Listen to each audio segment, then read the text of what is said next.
मिसामिसी कटाईलाम जिंदगी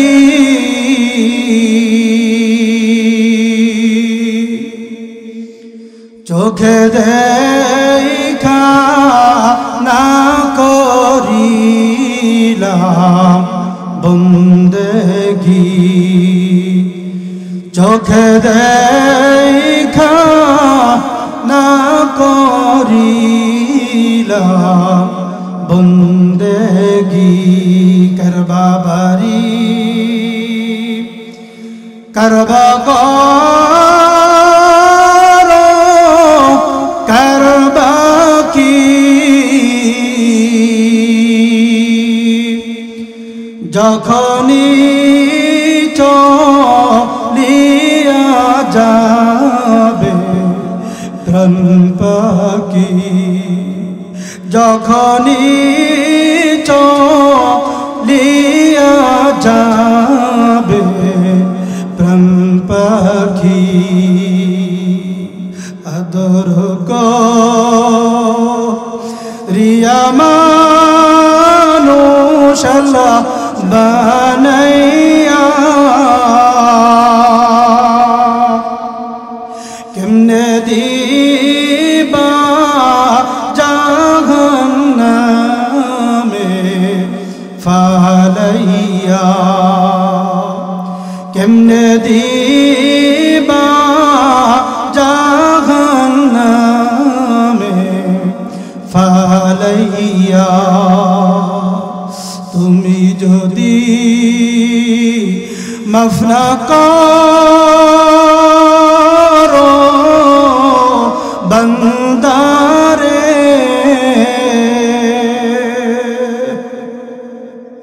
बोलो तोमार बंदा जाबे कर कैसे बोलो तोमार बंदा जाबे कर कैसे बंदा जखन जहन्नामे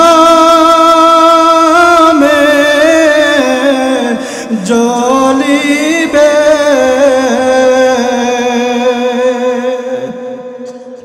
তুমি আল্লাহ কেমনে দেখিবে তুমি আল্লাহ কেমনে দেখিবে আদর করিয়া মানুষ আল্লাহ বানাইয়া কেমনে দিবা জাহান্নামে ফালাইয়া কেমনে দিবা জাহান্নামে ফালাইয়া সাহাবা রাদিয়াল্লাহু তাআলা আনহু চোখের পানি ফালাইয়া কান্না করতেছে পাহাড়ের টিলা কাঁদতেছে মাওলার সঙ্গে প্রেমাস্পদ আলাপ করতেছে ও মালিক এই জমিনের ভিতরে মনে হয় আমার চাইতে বড় পাপী আর কেহ নাই ওইদিকে যুদ্ধের ময়দান থেকে সাঈদ ইবনে আব্দুর রহমান বন্ধু বাড়ির ভিতরে আসলেন সাঈদ ইবনে আব্দুর রহমান বন্ধুকে না দেখিয়া স্ত্রীকে জিজ্ঞেস করলেন ও আমার প্রাণের স্ত্রী আমার বন্ধু কোথায় বলো বন্ধুকে না দেখিয়া স্ত্রীর কাছে জিজ্ঞেস করলেন বন্ধু গো আমার স্ত্রী বলো আমার বন্ধু কোথায় তাড়াতাড়ি বলো স্ত্রী বলতেছেন তোমার বন্ধু এই ঘটনা করেছে তোমার বন্ধু এই ঘরের থেকে এই দিকে বের হয়ে গেছে আর কিছুই বলতে পারি না আজকে 2 দিন হয় তোমার বন্ধুর কোনো খবর নাই কোথায় গেছে খায় নাই কোনো পানিও পান করে নাই, দৌড়াইয়া এই দিকে গেছে, বন্ধুকে তালাশে বের হয়ে গেল। হযরতে সালাবাতুল আনসারী রাদিয়াল্লাহু তাআলা আনহুকে তালাশ করতে করতে কোথাও পায় না, কোথাও পায় না। সাঈদ ইবনে আব্দুর রহমান বন্ধুকে তালাশ করতেছে, বন্ধু তুমি কোথায়? যাইতেছে, হঠাৎ করে তাকায় দেখে কিছু মানুষ মরুভূমির ভিতরে এরকম কাজ করতেছে, ময়দানের ভিতরে। জিজ্ঞেস করলেন এই জায়গায় সালাবার এই আকৃতি, এরকম এরকম চেহারার গঠন, ওই রকম আমার এক বন্ধু, তার নাম সালাবা, তোমরা কি তাকে দেখেছো কিনা? বলে না, এমন কোনো মানুষ দেখি নাই, তবে একজন মানুষ পাহাড়ের টিলায় কান্না করে, যার কান্নার আওয়াজে মানুষগুলো সুন্দর মতো ঘুমাইতেও পারে না। আল্লাহু আকবার, আর জোরে বলেন আল্লাহু আকবার। সালাবার কান্নায় মানুষ পর্যন্ত সুন্দর করে রাতের অন্ধকারে ঘুমাইতেও পারে না। সাঈদ ইবনে আব্দুর রহমান দৌড়ে চলে গেলেন, বন্ধুকে তালাশ করতেছে, কোথাও পায় না। তালাশ করতে করতে হঠাৎ করে তাকায় দেখে একটা পাহাড়ের টিলার ভিতরে, গর্তের ভিতরে নিজের পায়ে নিজে রশি দিয়া বান্ধিয়া, হাতের ভিতরে রশি দিয়া এইভাবে বাঁধলেন, বাঁধিয়া আসমানের দিকে তাকাইয়া মালিকের দরবারে কান্না করতেছেন, ও মালিক, আমার চাইতে বড় পাপী আর কেউ নাই। কান্না করতেছে, এমন কান্না আকাশ বাতাস মুখরিত হয়ে গেছে। বন্ধুকে পাইয়া বলতেছে, বন্ধু চলো আমার সাথে, চলো। বলে কোথায় যাইব? আমি তো বড় পাপী, আমাকে ধরিও না। দেখছেন, বন্ধুকে বলতেছে আমাকে ধরিও না, স্পর্শ করিও না, আমি বড় নাখান্দা পাপী। সালাবার বন্ধু বলতেছেন, সাঈদ ইবনে আব্দুর রহমান বলতেছেন, চলো আমিও যাব তোমার সাথে, চলো। কোথায় যাইবা? বলে রাসূলের সাহাবী আবু বকরের দরবারে চলো। হযরতে আবু বকর সিদ্দিক রাদিয়াল্লাহু তাআলা আনহুর দরবারে গেলেন। দুই বন্ধু দুইজনে মিলে গেলেন। আবু বকর রাদিয়াল্লাহু তাআলা আনহু ওনার দরবারে যায় যখন ঘটনা খুলিয়া বললেন, আমি আমার বন্ধুর স্ত্রীর হাত ধরেছি, আমার আল্লাহ আমাকে মাফ করবেন কিনা বলেন। সাহাবীর মাধ্যমে যদি সমাধা হয়, রাসূল পর্যন্ত যাওয়ার দরকার নাই। কথা ঠিক না বেঠি? আবু বকর সিদ্দিক রাদিয়াল্লাহু তাআলা আনহু বললেন, এই পাপ আমার আল্লাহ মাফ করবেন কিনা আমার জানা নেই, সমাধান দিতে পারেন রাসূল। কথা ঠিক না বেঠি? আবু বকর দরবার থেকে ফিরিয়া রাসূলের সাহাবা দুজন হযরতে ওমরের দরবারে চলে গেলেন। হযরতে ওমর ওনার দরবারে যখন গেলেন, ওমরে ফারুক বলতেছেন, আবু বকর যেহেতু সমাধা দেয় নাই, আমি ওমরও সমাধা দিব না, একমাত্র আমার দিনের নবী সমাধা দিবে। আল্লাহু আকবার, আরো জোরে বলেন আল্লাহু আকবার। আমার রাসূল ছাড়া সমাধা কেউ দিতে পারবে না। রাসূলের দরবারে নিয়ে যাওয়া হয়, রাসূলের দরবারে মুখ দেখাইবে কেমনে? এই জন্য সালাবা রাদিয়াল্লাহু তাআলা আনহু সাঈদ ইবনে আব্দুর রহমানের হাতকে এইভাবে ঝাড়া মারিয়া, দৌড় মারিয়া, ছুটিয়া পাহাড়ের দিকে দৌড় মারলেন। সাঈদ ইবনে আব্দুর রহমানও খুঁজে পাইতেছে না, অনেক জোরাজোরি করলেন, বলে না, আমি এই মুখ আমার নবীজিকে দেখাইতে পারবো না, আমার মতো পাপী এই জমিনের ভিতরে কেউ নাই, আর কেউ নাই, এই মুখ আমি আমার নবীকেও দেখাইতে পারবো না। সালাবা রাদিয়াল্লাহু তাআলা আনহু দৌড় মারিয়া চলিয়া গেলেন, আমি লজ্জায় আমার নবীকে এই চেহারাই দেখাবো না। সাঈদ ইবনে আব্দুর রহমানও বাড়ির ভিতরে চলে গেলেন। ওইদিকে সালাবা পাহাড়ের টিলায় যাইয়া কান্নার আওয়াজ আরো বাড়ায় দিছে। মালিকের দরবারে চোখের পানি ফেলায় কান্না করতেছেন। উনি জানেন আমার মালিকের দরবার ছাড়া আর কোনো ক্ষমার দরবার নাই। কি বলেন? কথা ঠিক নেই? যাই হোক, তিনি চলে গেলেন, পাহাড়ের টিলায় কান্না করতেছেন। এইদিকে সাঈদ ইবনে আব্দুর রহমান তিনি বাড়ির ভিতরে দুইজনে দুই জায়গায় আল্লাহর সাথে রোনাজারি করতেছেন, প্রেমাস্পদ আলাপ করতেছেন। ওইদিকে আল্লাহ পাক রব্বুল আলামিন ওহী নাজিল করে হযরতে সালাবার ক্ষমার ঘোষণা জানায় দিয়েছেন। সুবহানাল্লাহ। হযরতে আবু হুরায়রা রাদিয়াল্লাহু তাআলা আনহু মসজিদে নববীর ভিতরে বসা, এমন সময় একজন মহিলা, জৈনক মহিলা এসে আবু হুরায়রাকে বললেন, হুজুর, আমি তো বড় পাপ করে ফেলেছি। কি পাপ করেছেন? আমি জিনাহ করেছি, পেটের ভিতরে বাচ্চা এসেছে, জিনা করার পরে পেটের ভিতরে বাচ্চা বড় হয়েছে, এরপরে ওই বাচ্চা আবার আস্তে আস্তে যখন পেটের ভিতরে বড় হইল, বাচ্চা দুনিয়াতে খালাস হওয়ার সাথে সাথে আমি ওই বাচ্চাটাকে দুনিয়া থেকে বিদায় দিয়েছি। নাউজুবিল্লাহ বলেন। বাচ্চাকে আমি দুনিয়া থেকে বিদায় দিয়েছি। হুজুর, আমি আপনার কাছে জানতে চাচ্ছি এই পাপ আমার আল্লাহ ক্ষমা করবেন কিনা? আবু হুরায়রা রাদিয়াল্লাহু তাআলা বলতেছে, আমার আল্লাহ এই পাপ মাফ করবেন কিনা আমার জানা নাই। তখন ওই আয়াত নাজিল হয় নাই।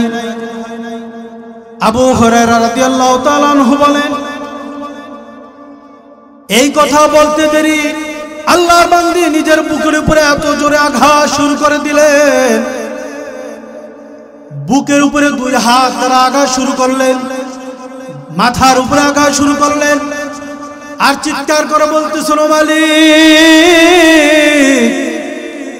এই জগতের ভিতরে মনে হয় আমার চাইতে বড় পাপী আর কেউ নাই।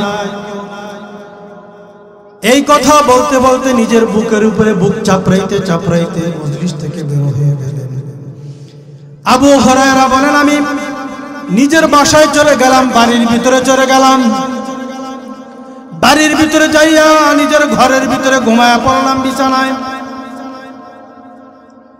রাত্র গভীর হচ্ছে, রাত্র গভীর হচ্ছে।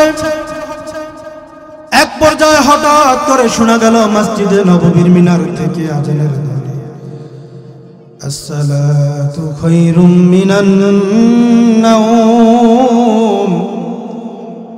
ওঠো মুমিন মুসলমান, ঘুম হইতে নামাজ ভালো। মসজিদে নববীর মিনার থেকে আজানের ধ্বনি শোনার সাথে সাথে আবু হুরায়রা বলেন, আমি বিছানার ভিতরে ছটফট করতেছিলাম। মহিলাকে আমি কি প্রশ্নের উত্তর দিয়েছি আর মহিলার অবস্থা কেমন হয়ে গেল, এই দৃশ্য নিজের স্মৃতি পটে শুধু বারবার হানা দিচ্ছে। আল্লাহর বান্দা ফজরের নামাজ আদায়ের জন্য মসজিদে নববীর ভিতরে চলে গেলেন। আল্লাহর পয়গম্বরের পিছনে নামাজ পড়তেছেন, রাসূলের পিছনে। সালাম ফিরানোর পরে পয়গম্বর ঘুরে বসলেন। আল্লাহর পয়গম্বর ফজরের নামাজের পরে সাহাবীদের দিকে মুখ করে বসলেন। আবু হুরায়রা বলে, আমার দিকে রাসূল যখন তাকাইলেন, আমার চেহারায় বারবার শুধু একটা প্রশ্নের হল হবে। আমার চেহারার ভিতরে প্রশ্নের ভাব থেকে রাসূল করিম সাল্লাল্লাহু আলাইহি সাল্লাম জিজ্ঞেস করলেন, আবু হুরায়রা, কোন একটা কথা মনে হয় তোমার ভিতরে প্রশ্নের ভাব দেখা যায়।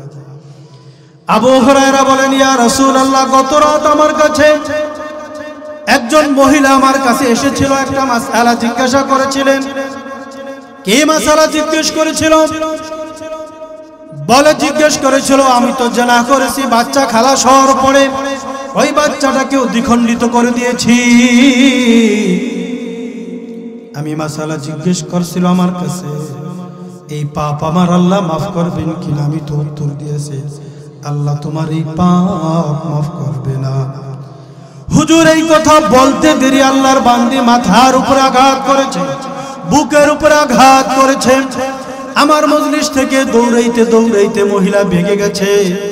আল্লাহর পয়গম্বর বলেন, গত রাত আমার কাছে ওহী আসছে, গত রাত আমার কাছে ওহী আসছে, ইল্লা মান তাবা ওয়া আমানা ওয়া আমিলা আমালান সালিহান ফাউলাইকা ইউবাদদিলুল্লাহু সাইয়্যাতিহিম হাসানাত। আল্লাহু আকবার। আর জোরে বলেন আল্লাহু আকবার। গত রাত আমার কাছে ওহী আসছে, আল্লাহ পাক রব্বুল আলামিন ওহী পাঠিয়েছেন। কি ওহী পাঠাইছেন?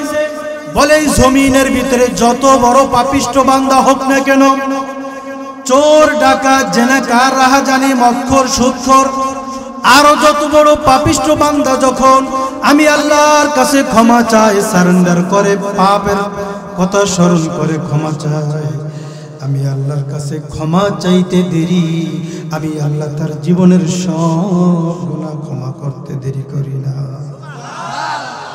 আমি আমার আল্লাহ এমন একজন দয়ার আল্লাহ, বান্দা যখন গুনাহের কথা স্মরণ করে তওবা করে, তওবা করতে দেরি, ইল্লা মান তাবা ওয়া আমানা ওয়া আমিলা আমালান সালিহা, বান্দা যখন তওবা করে এবং নেক আমলের দিকে নিজের জীবনটাকে ঝুঁকায় দেয়, আমালান সালিহা নেক আমল বাড়ায় দেয়, আল্লাহ পাক রব্বুল আলামিন তওবা করার কারণে আল্লাহ তার জীবনের সকল গুনাহ মাফ করে দেয়। শুধু কি তাই নয় রে বাবা, জীবনের সকল গুনাহ আল্লাহ নেকির দ্বারা পরিবর্তন ঘটায় দেয়। আবু হুরায়রা বলেন, আমার তো মাসালা বুঝে আসলো না, গুনাহ মাফ করে ঠিক আছে, আবার গুনাহকে নেকির দ্বারা পরিবর্তন ঘটায় দেয়, এটা আবার কেমনে হলো? এই কথা বুঝেন নাই? গুনাহ মাফ করতে পারে, আবার গুনাহকে নেকির দ্বারা পরিবর্তন ঘটায় দেয়, এটা আবার কেমনে? এটা তো আমার বুঝে আসে। ফাউলাইকা ইউবাদদিলুল্লাহু সাইয়্যাতিহিম হাসানাত। আল্লাহ পাক রব্বুল আলামিন বলেন, ফাউলাইকা ইউবাদদিলুল্লাহু সাইয়্যাতিহিম হাসানাত। বান্দা যখন গুনাহের থেকে তওবা করে, তওবা করার সাথে সাথে আমি আল্লাহ বড় খুশি হয়ে যাই, কারণ আমার একটা নাম হলো গফফার, একটা নাম হলো রহমান। বান্দা যখন গুনাহ করে বাবা, গুনাহ করতে দেরি, গুনার থেকে তওবা করতে দেরি, আমার আল্লাহ বেশি খুশি হইয়া নেকির দ্বারা পরিবর্তন ঘটায় দেয়। দেখছেন কোন রবের বান্দা আমরা হইলাম, কোন নবীর উম্মত? গুনাহের জন্য তওবা করলে আল্লাহ গুনাহ তো মাফ করেই, পাশাপাশি আবার কি করে ভাই, ওই গুনাহকে নেকির দ্বারা পরিবর্তন ঘটায় দেয়। সুবহানাল্লাহ বলেন। এটার কারণ হচ্ছে বেশি খুশিতে। কিসের জন্য ভাই?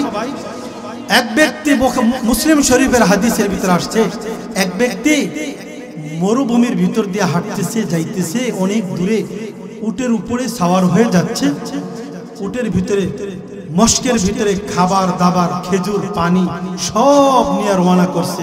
অনেক দূর যাওয়ার পরে হঠাৎ করে ক্লান্ত হয়ে গেছে, রৌদ্র, আরব দেশের রৌদ্র গরম, ক্লান্ত হয়ে গেছে। এই গরম হওয়ার পর আল্লাহর বান্দা একটু উটটাকে এই পাশে বেঁধে নিজের ওই উটের ছায়ার তলে, উটের একটা ছায়া পড়ে না, এই ছায়ায় বিশ্রাম করতেছে। ঘুমের থেকে উঠে দেখে উট আর নাই জায়গায়। কি ব্যাপার, উট কোথায়? অনেক খোঁজাখুঁজি করলেন, আহা উট তো নাই। উট না পাওয়ায় ব্যক্তি আল্লাহর বান্দা বড় পেরেশানি, আশপাশে খুঁজতেছে, কোথাও পাচ্ছে না। না পাইয়া পাগলের মতো আল্লাহর বান্দা পাগলের মতো খুঁজতেছে। হঠাৎ করে ক্লান্ত হইয়া আল্লাহর বান্দা ক্লান্ত হইয়া একবারে শরীর ছেড়ে দিচ্ছে, হাত পা ছেড়ে দিচ্ছে, নিরুপায় নির্ঘাত মৃত্যু। আরব দেশে রৌদ্র বড় প্রখর, এই নির্ঘাত মৃত্যু ছাড়া আমার আর উপায় হবে না। আল্লাহর বান্দা বিশ্রাম করে ক্লান্ত হইয়া ঘুমের থেকে উঠে যখন উঠ না পাইলেন, এবার নির্ঘাত মৃত্যুর দিকে ঢেলে যাচ্ছে। পেরেশানি হইয়া চেহারা ঘামাক্ত অবস্থা হয়ে গেছে। হঠাৎ করে আবার ক্লান্ত হয়ে ঘুমায় পড়লেন। ঘুমের থেকে উঠে দেখে জাগার ভিতরে উট দাঁড়ানো আছে। আল্লাহু আকবার। জাগার ভিতরে উট দাঁড়ানো দেখাই লোকটা বেশিতে খুশি হইয়া বলতেছেন, ও আল্লাহ, তুমি আমার গোলাম, আমি তোমার মনিব। এই জায়গায় তো নাউজুবিল্লাহ বলা দরকার, কথা ঠিক না? তুমি আমার মনিব, আমি তোমার মাওলা। আল্লাহ পাক রব্বুল আলামিন বলে, হে বান্দা, তুই এই জায়গায় ভুল করেছো, এরপরও আমি আল্লাহ বেজার না, আমি আল্লাহ বেজার না। কারণ কি এটা তোর মনের ইচ্ছায় বের হয় নাই, মনের অজান্তে বের হয়েছে। এরপরও আমি আল্লাহ খুশি হয়ে তোর উপরে বেজার না। এর চাইতে পথ বলা বান্দা যখন আমি আল্লাহর দিকে ফিরে এসে তওবা করে সারেন্ডার করে, এর চাইতে লক্ষ কোটি কোটি গুণ বেশি আমি আল্লাহ খুশি হইয়া যাই। আল্লাহর পাক রব্বুল আলামিনের হাবিব মুহাম্মদুর রাসূলুল্লাহ সাল্লাল্লাহু আলাইহি ওয়াসাল্লাম হাদিসের ভিতরে বলেছেন, আপনার আমার মা বাবা কবরের জগতে আছে না নাই? আপনার আমার মা বাবা কবরের ভিতরে শোয়া। আল্লাহর কোন বান্দা যখন মা বাবার জন্য ইস্তিগফার করে, জমিনের ভিতরে কান্না করে যখন ক্ষমা চায়, আল্লাহ পাক রব্বুল আলামিন ইস্তিগফারের বদৌলতে তার বান্দাকে কবরের জগতে মাফ করে দেয়। মা বাবা যাদের কবরে, এমনও সন্তান আছে মা বাবার অর্থ সম্পদ বক্ষণ করতেছে, কিন্তু মা বাবার জন্য দোয়া করার সময় নাই। কথা ঠিক আছে, কিন্তু বান্দা মা বাবার চেহারা তোমার কি একটু মনে পড়ে না? খবরদার খবরদার, যে মা বাবার সম্পত্তি বক্ষণ করতেছ রে বাবা, ওই মা বাবাকে এক সেকেন্ডের জন্য ভুললে চলবে না। মা বাবা যখন আপনার আমার কবরের ভিতরে চলে যাবে, ওই মা বাবার জন্য চোখের পানি ফেলা যখন ইস্তেগফার করবেন, তাদের মাগফিরাত কামনা করবেন, আল্লাহ পাক রব্বুল আলামিন আপনার এই জমিনে মাগফিরাত করার কারণে আল্লাহ পাক কবরের জগতে আপনার মা বাবাকেও ক্ষমা করার ঘোষণা দিয়েছেন। এই জন্য মা বাবার জন্য ক্ষমা চাইব তো। ভাইরা আমার, রাসূলের একজন সাহাবী হযরতে ওমর ফারুক রাদিয়াল্লাহু তাআলা আনহু, জলিল কদর সাহাবী। কি নাম বলছি? নাম শুনেন নাই? হযরতে ওমর ফারুক। কি নাম বলছি বলেন? নাম মনে রাখলে ওয়া শুনতে মজা পাবে। হযরতে ওমর ফারুক রাদিয়াল্লাহু তাআলা আনহু খলিফাতুল মুসলিমিন, দ্বিতীয় খলিফা ইসলামের। কথা ঠিক না বেঠিক? এই ওমর ফারুক রাদিয়াল্লাহু তাআলা আনহুর কলিজার টুকরা সন্তান একদিন বাড়ি থেকে রাতের অন্ধকারে বের হয়ে গেলেন। সন্তান বের হইলে আমাদের সন্তানের খবর আমরা নেই না। এখন এমন একটা সময় আসছে, সন্তান মোবাইল নিয়ে রাতের অন্ধকারে কি করে, বাবা মাও খবর নেয় না। কথা ঠিক না বেঠিক? ওমর ফারুক রাদিয়াল্লাহু তাআলা আনহুর কলিজার টুকরা সন্তান যখন রাতের অন্ধকারে বাড়ির ভিতরে আসলেন, ওমর ডাক দিয়া বললেন, বাবা এদিকে আসো। সন্তানের চেহারার ভিতরে কম্পন শুরু হয়ে গেছে। কি শুরু হয়েছে বলেন? ভয় কম্পিত হয়ে গেলেন। বাবা ডাক দিয়েছেন, যেমন তেমন বাবা না, উনি হলেন খলিফাতুল মুসলিমিন হযরতে ওমর। এই ওমর ডাক দেওয়ার পরে সন্তানের ভিতরে কম্পন শুরু হয়ে গেল। সন্তান বলতেছেন, বাবা কেন আমাকে ডাকলা? লাব্বাইক বাবা, আমি উপস্থিত। সন্তানের চেহারার দিকে তাকায় দেখতেছে সন্তানের অবস্থা, মুখের থেকে যেমন কেমন একটা গন্ধ আসতেছেন, বৃষ্টি গন্ধ। সন্তানকে জিজ্ঞেস করতেছেন, এর সন্তান কোথায় গিয়েছিলা বলো? আমার কলিজার টুকরা সন্তানগুলো খারাপ মানুষের সঙ্গে সংস্রবে থেকে থেকে নষ্ট হয়ে যাচ্ছে, মদের আড্ডায় যায় যায় নষ্ট হইতেছে যুবকরা। কথা ঠিক না বেঠিক? ওমর জিজ্ঞেস করলেন, বাবা কোথায় গিয়েছিলা? তোমার মুখের থেকে কেমন যেন একটা বৃষ্টি গন্ধ আসতেছে, বলো। ওমর রাদিয়াল্লাহু তাআলা আনহু এই কথা জিজ্ঞেস করতেই দেরি সন্তানের চেহারা মলিন হয়ে গেল। হযরতে ওমর ডাক দিয়া বলতেছেন, তাড়াতাড়ি বল, কোথায় গিয়েছিলা, কোন জায়গায় গিয়েছিলা, কি খেয়েছো? বলে, বাবা আমি সারিদ খেয়েছি। আরব দেশে খেজুর বীজানো অনেকদিন রেখে দিলে একটু পচে গলে যায়, ওইটা মদের মতো একটা ভাব চলে আসে। সন্তান বলতেছেন, বাবা আমি এটা খেয়েছি। হযরত ওমর বলতেছে, না, নিশ্চয় তুমি মদ পান করেছ। ওমর এই কথা বলতে দেরি কলিজার টুকরা সন্তানের ভিতরে কম্পন শুরু হইতে দেরি না। সন্তান বাবার দিকে তাকায় রয়েছেন, সন্তানের দিকে। ও বাবা, চোখ বড় করে জালালি মেজাজ। ওমরের নাম নিলে যেই রাস্তা দিয়া ওমর যায়, ওই রাস্তা দিয়া শয়তানও কোনোদিন হাঁটতো না। কথা ঠিক না বেটি? ওমর জিজ্ঞেস করলেন, তুমি মদ খেয়েছো কিনা বলো। রাগ করতে পারে না, শব্দ নাই, কোনো টুটা শব্দ করে না।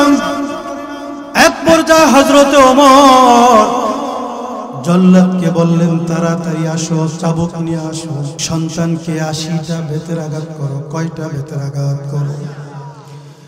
আরে বাবা, বলতে দেরি, চাবুক নিয়ে উপস্থিত হইতে দেরি নাই। চাবুক নিয়ে যখন জল্লাদ উপস্থিত হয়ে গেলেন, ওমরের অর্ডার, ওমর কলিজার টুকরা সন্তানের বেতের আঘাত করার জন্য হুকুম দিলেন। জল্লাদ চাবুক মারতেছে আস্তে আস্তে, একটা দুইটা করে যখন চাবুক মারতেছে, হযরতে ওমর ডাক দিয়া বলতেছেন, রে জল্লাদ, তুমি যেইভাবে মৃদু আঘাত মারতেছো এটা দ্বারা হক আদায় হবে না। চাবুকটা আমার হাতের ভিতরে দাও। হযরতে ওমরের হাতের ভিতরে চাবুকটা নিলেন। ওমরের হাতের ভিতরে চাবুক নেওয়ার পর হযরতে ওমর নিজের হাতে চাবুক নিয়া সন্তানের গায়ে আঘাত শুরু করলেন, চক্ষু বন্ধ করে। একটা দুইটা তিনটা করতে করতে করতে করতে যখন 30 থেকে 40টা আঘাত করলেন, সন্তান জমিনের ভিতরে লুটায় পড়লে। হযরতে ওমর ফারুক রাদিয়াল্লাহু তাআলা আঘাত করতেছে, আঘাত করতেছে। সন্তান জোরে জোরে আঘাত করতেছে সন্তানকে। আর এইদিকে সন্তান অচেতন হয়ে গেছে, জ্ঞান শূন্য হয়ে গেল। স্ত্রী পর্দায় আবৃত হইয়া স্বামীর পায়ে লুটায় পড়লেন, ওগো প্রাণের স্বামী আমার, আর সন্তানের শরীরে আঘাত করিও না। তোমার সন্তানের চেহারার দিকে তাকায় দেখো, তোমার সন্তান মনে হয় জমিনের ভিতরে নাই। সন্তানের দিকে তাকাও, তোমার সন্তান মনে হয় আর জমিনে। হযরত ওমর চক্ষু খুললেন, চক্ষু খুলে তাকায় দেখেন সন্তান দুনিয়া থেকে বিদায় নিয়ে কবরের জগতে চলে যাচ্ছে। একবারে দুনিয়ার জমিন থেকে নিঃশ্বাস শেষ হয়ে গেল। খলিফাতুল মুসলিমিন চোখ দিয়া জার জার করে, সন্তানের মায়াও তো কিছুটা আছে। কথা ঠিক না বেটি? ওইদিকে স্ত্রী কান্না করতেছে, স্বামীও কান্না করতেছে। কাফন দাফন নিজে করলে। কাফন কমপ্লিট করার পরে বাবা হযরতে ওমর ফারুক রাদিয়াল্লাহু তাআলা জল্লাদকে বললেন, মাটি যখন কমপ্লিট দেওয়া হয়ে গেল, মাটি যখন আটকায় দেওয়া হলো কবরে, ওমর ডাক দিয়া বলতেছেন, এ জল্লাদ, চাবুকটা কোথায় নিয়ে আসুন। বলে, হুজুর এখন চাবুক দিয়ে কি করবে? বলে, এখনো 80টা দররার কিছু বাকি আছে, আমি গুনিয়া গুনিয়া 80টা দররা কমপ্লিট করতে চাই। আল্লাহু আকবার। আরো জোরে বলেন আল্লাহু আকবার। আমি 80টা দররা কমপ্লিট করতে চাই। ওই কবরের মাটি কমপ্লিট করার পর হযরতে ওমর ফারুক রাদিয়াল্লাহু তাআলা কবরের মাটির উপরে একটা একটা করে আরো 20টা চাবুক মারলেন কবরের উপরে। 20টা চাবুক মারিয়া কবর কমপ্লিট করিয়া হযরতে ওমর দুটো হাত মালিকের দরবারে উঠাইয়া দিলেন। দুটো হাত উপরের দিকে উঠাইয়া বলতেছেন, ও আসমানের মালিক, জমিনের মালিক আল্লাহ, হায়াতের মালিক আল্লাহ, মৌতের মালিক আল্লাহ, তুমি দয়া করে মায়া করে আমার সন্তানকে ক্ষমা করে দাও।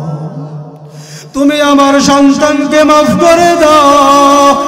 আমি বাবা হয়ে আমার সন্তানের হক জমিনের ভিতরে আদায় করে দিয়েছি। তুমি পরকালীন জীবনে আমার সন্তানকে আযাব দিও না। এটা হলো সন্তানের ব্যাপারে বাবা কত বড় কেয়ারফুল ছিলেন। দেখছেন, আজকে আমার সন্তান যদি খারাপ কাজ করে আসে, বলে আমার সন্তানকে কিছু বলো না, আর এখনো বয়স হয় নাই, কথা ঠিক না বেটি?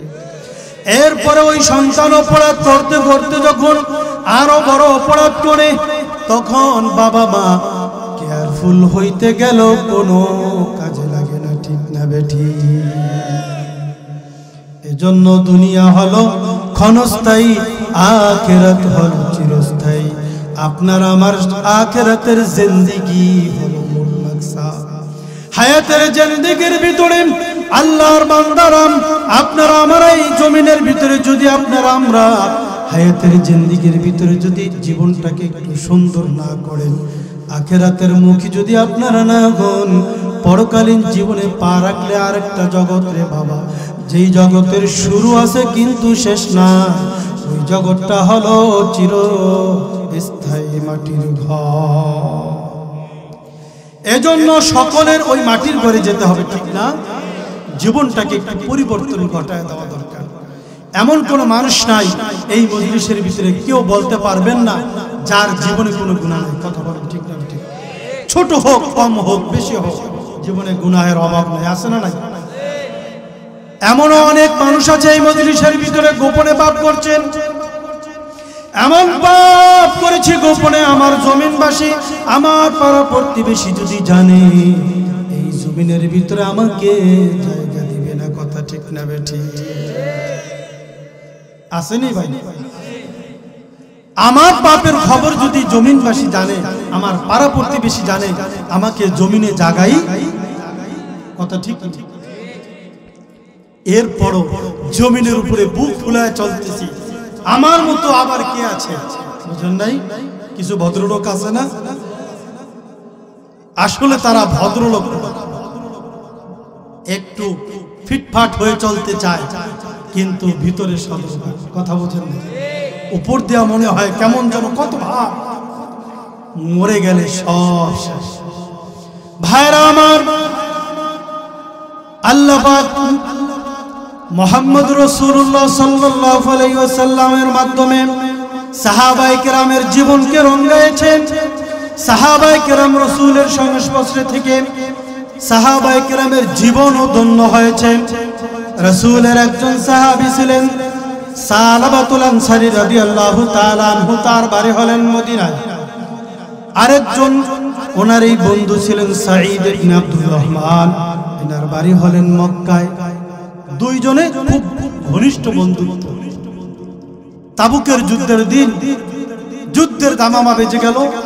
রাসূল বললেন সাহাবায়ে কেরামরা যুদ্ধের জন্য তৈরি হয়ে গেল। সকল সাহাবীরা যুদ্ধের জন্য তৈরি হয়ে গেল। সালাবাতুল আনসারী রাদিয়াল্লাহু তাআলা আনহুকে বন্ধু বললেন, বন্ধু তুমি আমার বাড়িতে থাকো, আমি যুদ্ধের ময়দানে যাই। খাবার টাইম সময় মতো খাবার তোমার সামনে আসবে, টেনশনের কোনো কারণ নেই। আমার কথা বোঝা যায় ভাই? খাবার সময় মতো তোমার সামনে আসবে, ঘরের সামনে। মা বোনেরাও তো পর্দাশীল, রাসূলের সাহাবীদের কথা ঠিক না? সাঈদ ইবনে আব্দুর রহমান তিনি যুদ্ধের ময়দানে চলে গেলেন, বন্ধু বাড়ির ভিতরে রয়ে গেল। একদিন দুই দিন থাকলেন, হঠাৎ করে শয়তান প্রবঞ্চনা দিচ্ছে, এ সালাবারে তুই তো বন্ধুর বাড়িতে থাকো, পর্দাটা একটু ভেদ করে পিছনে তাকায় দেখো, পর্দার ভিতরে যাইয়া তোমার বন্ধুর স্ত্রী বড় রূপসী। নাউজুবিল্লাহ পড়েন। শয়তান প্রবঞ্চনা দিলেন হৃদয়ের ভিতরে, দিলটা নরম করে ফেলাইলেন। একদিন দুই দিন, বোঝেন নাই? শয়তান তো মানুষের রক্তে রক্তে শিরায় শিরায় ঢোকার অনুমতি চেয়েছেন আল্লাহর কাছে। আল্লাহ কয় যা শয়তান তোরে দিয়েছে, যার কারণে বুজুর্গেরও ধোকা দেয়, সাধারণ পাবলিকেরও ধোকা দেয়, দেয় নাই? ভাইরা আমার, সাহাবা হযরত সালাবা বাড়ির ঘরের পর্দা ভেদ করে যখন ঘরের ভিতরে ঢুকলেন, সাঈদ ইবনে আব্দুর রহমানের স্ত্রী ঘরের কাজ করতেছে, পর্দা ভেদ করে তাকায় দেখে সালাবা রাদিয়াল্লাহু তাআলা সাঈদ ইবনে আব্দুর রহমানের স্ত্রী কাজ করতেছে। যাইয়া মাত্র হাতের ভিতরে এইভাবে ধরলেন। কোথায় ধরলেন ভাই? এই হাতের ভিতরে যখন ধরলেন, বলতেছেন, এ ভাই তুমি কি ভুলে গেছো আমি তোমার বন্ধুর রেখে যাওয়া আমানত? কি বললেন? তুমি কি ভুলে গেছো আমি তোমার বন্ধুর রেখে যাওয়া আমানত? এই কথা কি তোমার ভুলে গেছো? তুমি পরকালীন জীবনে আল্লাহর সামনে কেমনে মুখ দেখাইবা? তোমার কবরে যাইতে হবে, হাসরের মিজানে আল্লাহর আদালতের সামনে দাঁড়াইতে হবে। এই কথা বলতে দেরি, সালাবার অন্তর চক্ষু খুলতে দেরি না। সালাবা রাদিয়াল্লাহু তাআলা আনহু হাতটা ছেড়ে দিলেন, বন্ধুর স্ত্রীর হাতটা ছেড়ে দিলেন। ঘরের থেকে বের হইয়া দৌড় মারলেন, পাহাড়ের দিকে দৌড় মারলেন। আপনারা জানেন যারা মক্কা মদিনায় গিয়েছেন, মরুভূমির দেশ, শুধু পাহাড় আর পাহাড়। সালাবা রাদিয়াল্লাহু তাআলা আনহু চলে গেলেন পাহাড়ের টিলায়। পাহাড়ের টিলায় যাইয়া আল্লাহ পাক রব্বুল আলামিনের দরবারে শুধু কান্না করতেছেন আর বলতেছেন, আমার মতো বড় পাপী আল্লাহর এই জমিনে আর একজন মনে হয় নাই। সালাবা রাদিয়াল্লাহু তাআলা আনহু চোখের পানি ফেলায়া কাঁদেন। আল্লাহর পয়গম্বরের সাহাবী চোখের পানি ফেলায়া কান্না করতেছে, চোখের পানি বড় দাম। এই জন্য কিছু আল্লাহর বান্দারা আছে, রাত্র গভীর হইতে দেরি, মালিকের সাথে প্রেমাস্পদ আলাপ করতে দেরি করে না। রাতের অন্ধকারে মাওলার দরবারে সেজদায় পড়িয়া কান্দে আর বলে, মিশামিশি কাটাইলাম জিন্দেগি,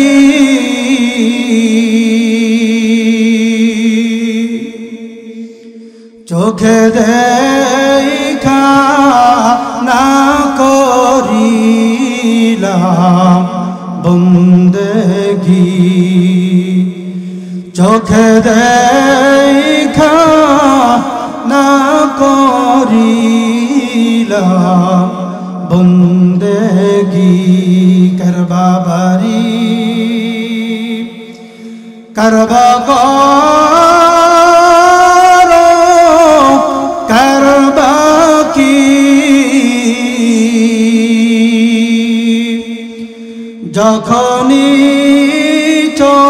চলিয়া যাবে প্রাণ পাখি, যখনই চলিয়া যাবে প্রাণ পাখি, আদর করিয়া মানুষ আল্লাহ বানাইয়া, কেমনে দিবা জাহান্নামে ফালাইয়া, কেমনে দিবা জাহান্নামে ফালাইয়া। তুমি যদি মাফ না করো বান্দারে,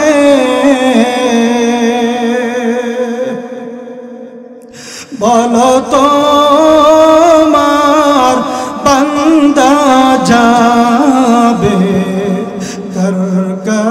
কাছে বলো তোমার বান্দা যাবে কার কাছে বান্দা যখন জাহান্নামে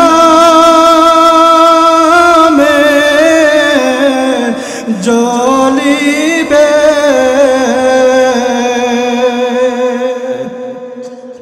তুমি আল্লাহ কেমনে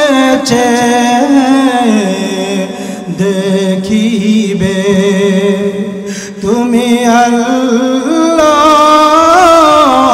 কেমনে দেখিবে আদর করিয়া মানুষ আল্লাহ বানাইয়া কেমনে দিবা জাহান্নামে ফালাইয়া কেমনে দিবা জাহান্নামে ফালাইয়া সাহাবা রাদিয়াল্লাহু তাআলা চোখের পানি ফেলাইয়া কান্না করতেছে পাহাড়ের টিলা কাঁদতেছে মাওলার সঙ্গে প্রেমাস্পদ আলাপ করতেছে ও মালিক এই জমিনের ভিতরে মনে হয় আমার চাইতে বড় পাপী আর কেহ নাই ওইদিকে যুদ্ধের ময়দান থেকে সাঈদ ইবনে আব্দুর রহমান বন্ধু বাড়ির ভিতরে আসলেন সাঈদ ইবনে আব্দুর রহমান বন্ধুকে না দেখিয়া স্ত্রীকে জিজ্ঞেস করলেন ও আমার প্রাণের স্ত্রী আমার বন্ধু কোথায় বলো বন্ধুকে না দেখিয়া স্ত্রীর কাছে জিজ্ঞেস করলেন বন্ধু গো আমার স্ত্রী বলো আমার বন্ধু কোথায় তাড়াতাড়ি বলো স্ত্রী বলতেছেন তোমার বন্ধু এই এই ঘটনা করেছে তোমার বন্ধু এই ঘরের থেকে এই দিকে বের হয়ে গেছে আর কিছুই বলতে পারি না আজকে 2 দিন হয় তোমার বন্ধুর কোনো খবর নাই কোথায় গেছে খায় নাই কোনো পানিও পান করে নাই দৌড়ায় এই দিকে গেছে বন্ধুকে তালাশে বের হয়ে গেল হযরতে সালাবাতুল আনসারী রাদিয়াল্লাহু তাআলা আনহুকে তালাশ করতে করতে কোথাও পায় না সাঈদ ইবনে আব্দুর রহমান বন্ধুকে তালাশ করতেছে বন্ধু তুমি কোথায় যাইতেছে হঠাৎ করে তাকায় দেখে কিছু মানুষ মরুভূমির ভিতরে এরকম কাজ করতেছে ময়দানের ভিতরে জিজ্ঞেস করলেন এই জায়গায় সালাবার এই আকৃতি এরকম চেহারার গঠন ওই রকম আমার এক বন্ধু তার নাম সালাবা তোমরা কি তাকে দেখেছো কিনা বলে না এমন কোন মানুষ দেখি নাই তবে একজন মানুষ পাহাড়ের টিলায় কান্না করে যার কান্নার আওয়াজে মানুষগুলো সুন্দর মতো ঘুমাইতেও পারে না আল্লাহু আকবার আর জোরে বলেন আল্লাহু আকবার সালাবার কান্নায় মানুষ পর্যন্ত সুন্দর করে রাতের অন্ধকারে ঘুমাইতেও পারে না সাঈদ ইবনে আব্দুর রহমান দৌড়ে চলে গেলেন বন্ধুকে তালাশ করতেছে কোথাও পায় না তালাশ করতে করতে হঠাৎ করে তাকায় দেখে একটা পাহাড়ের টিলার ভিতরে গর্তের ভিতরে নিজের পায়ে নিজে রশি দিয়া বাঁধিয়া হাতের ভিতরে রশি দিয়া এইভাবে বাঁধলেন বাঁধিয়া আসমানের দিকে তাকাইয়া মালিকের দরবারে কান্না করতেছেন ও মালিক আমার চাইতে বড় পাপী আর কেউ নাই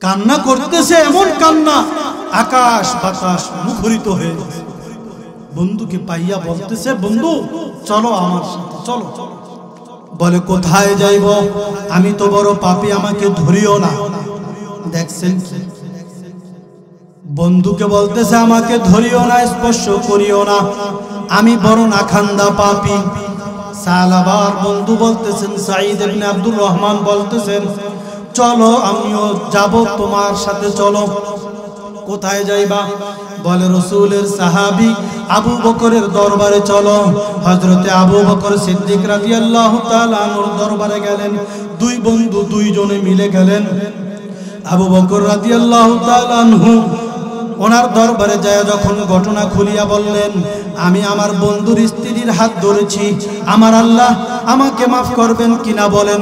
সাহাবীর মাধ্যমে যদি সমাধা হয় রাসূল পর্যন্ত যাওয়ার দরকার নাই, কথা ঠিক না বেঠিক?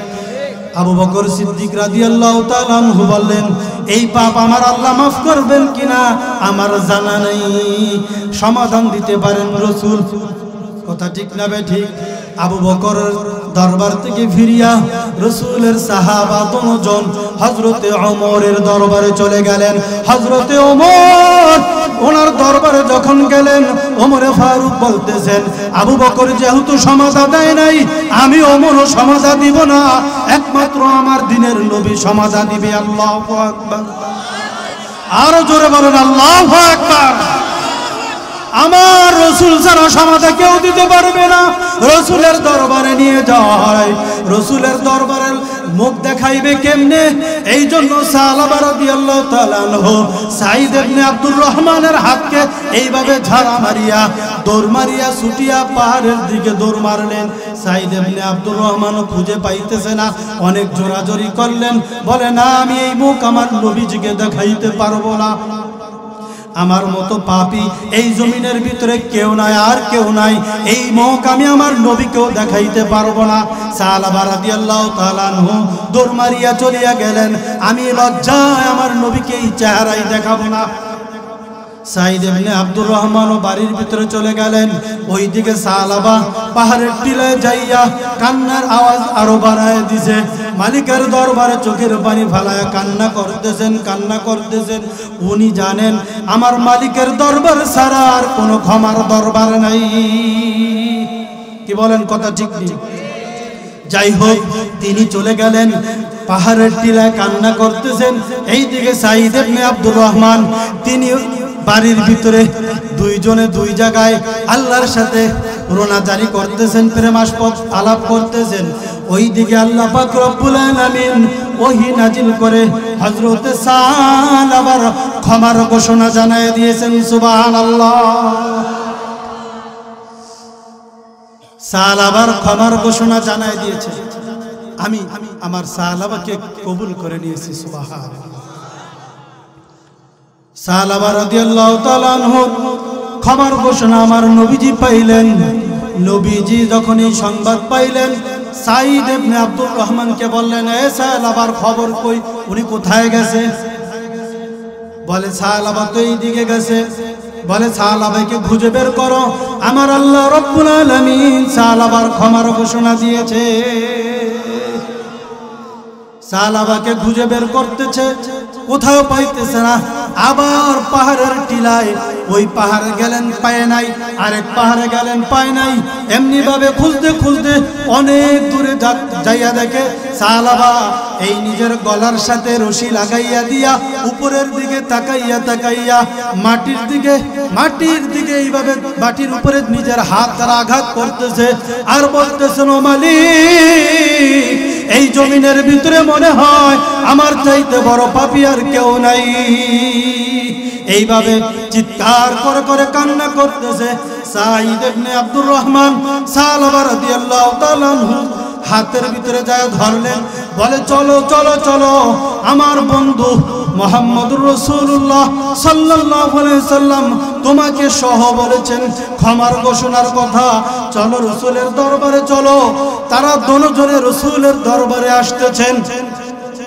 সাহাবা অনেকদিন ধরে খাবার খায় না, শরীরটা বড় দুর্বল ক্লান্ত, হাঁটি হাঁটি পা পা করে কোন রকম যায় আর চোখের পানি ফালায় কান্না করতেছেন। নবীজির দরবারে গেলেন, যায়া দেখেন আল্লাহর পয়গম্বর নামাজ পড়াইতেছেন। ওই নামাজের ভিতরে সূরা তাকাসুর তেলাওয়াত করতেছেন, আল্লাহকুমুত তাকাসুর হাত্তা যুরতুমুল মাকাবির। আল্লাহু আকবার। সাহাবা নামাজের ভিতরে শরীক হইয়া, সাহাবা রাদিয়াল্লাহু তাআলা আনহু নামাজের ভিতরে শরীক হয়ে গেলেন। তিনিও নামাজের ভিতরে এমন জোরে বিকট আওয়াজ করলেন, এত জোরে বিকট আওয়াজ করলেন, ওই আওয়াজের কারণে উনি ধাপাস করে জমিনের ভিতরে পড়ে গেছে। জমিনের ভিতরে পড়ে গেলেন সাহাবা জমিনের ভিতরে পড়তে দেরি ওইদিকে রাসূল করিম সাল্লাল্লাহু আলাইহি সাল্লাম সালাম ফিরাইয়া জিজ্ঞেস করলেন, এই নামাজের ভিতরে আজকে এত জোরে আওয়াজ করলেন কে? নামাজের ভিতরে শব্দ করা জায়েজ নাই, কে এত শব্দ করলেন? তাকায় দেখে সাহাবা রাদিয়াল্লাহু তাআলা দুনিয়ার ভিতরে নাই। আল্লাহর পয়গম্বর সাহাবাদেরকে বললেন, কবর খনন করা। কবর খনন করা হলো, জানাজার জন্য তৈরি করা হলো প্যাকেট, অর্থাৎ সাদা কাপড় পরানো হলো। সাদা পোশাক পরাইয়া জানাজার ময়দানের দিকে যাইতেছে রাসূল। খাটিয়ার পিছনে পিছনে হাঁটতেছে আমার দিনের নবী, খাটিয়ার পিছনে পিছনে আল্লাহর পয়গম্বর। মানুষ হাঁটে পা সমান করে পাড়া দেয়, রাসূল পাটা এইভাবে খাড়া করে হাঁটতেছেন। জিজ্ঞেস করা হলো, ইয়া রাসূলুল্লাহ, আপনি তো জীবনে কোনোদিন এইভাবে পা খাড়া করে পাড়া দেন না, আজকে কেন আপনি এইভাবে হাঁটতেছেন? বলে, আমার সাহাবার জানাজায় আসমান থেকে আল্লাহ পাক রব্বুল আলামিন এত এত ফেরেশতা পাঠিয়েছে, আমি রাসূল সাহাবার জানাজার ময়দানে যাওয়ার মতো পা রাখতে পারতেছি না। সুবহান। দেখছেন, একটু শুধু অপরাধ করেছেন। কি অপরাধ করছে বলেন? একটু মাত্র অপরাধ করেছে, একজন মহিলার শুধু হাত ধরেছে। আজকে আমরা কত বড় পাপ করি কি ভাই? আপনাই চিন্তা করেন তো। এজন্য বাবা মেহেরবানি করে জীবনটাকে পরিবর্তন করে, জীবনটাকে একটু রঙায় দেন। জীবন অনেক ক্ষণস্থায়ী, জীবনটা আমার আপনার বড় দাম না। এই জীবন যদি আপনি আমি নেকির পাল্লায় রাখতে পারি, জীবনটা যদি একটু ভালো করতে পারি, রাসূলের তরিকা মোতাবেক চালাইতে পারি, আমার আপনার জীবনটা সুন্দর হয়ে যাবে। আল্লাহ অনেক দাম আমার আপনার বাড়ায় দিবেন। কথা ঠিক না বেঠিক?